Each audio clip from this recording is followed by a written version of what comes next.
Discovery Miguel mo sa vlog. Yung pupunta ng customer ni Mubit guys. Shout kayo ma'am. Yung boyfriend nyo ma'am, shout mo.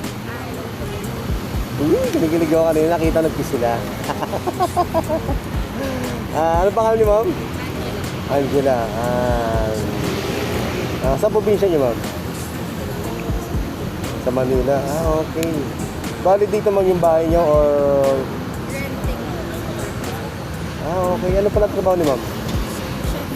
Chef. Wow, saludo ko sa inyo ma'am. Dati kasi akong kitchen helper. Ang hirap man ng trabaho niyo ma'am.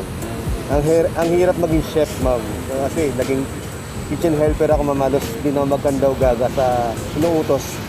Kasi sa sobrang dami ma'am. Sa ano ma'am, sa ano dati sa nagtatrabaho natin sa resort board ma'am. Bali ano ako dun ma'am, kitchen helper, minsan dishwashing, gano'n. Ang hirap man ng trabaho nun ma'am. Finish contract ma'am. 1 year lang ma'am. Opo. Kaya ngayon, ito na yung trabaho ko. At least walang endo-endo ma'am. Opo. Tuloy-tuloy yung trabaho ma'am. At maraming salamat ma'am sa inyo ma'am. And thank you and God bless. Maraming salamat po ma'am. Discovery Miguel mo sa vlog. Mga konsin yung mga karibigan. Peace out. Ma'am, salamat ma'am. Thank you po.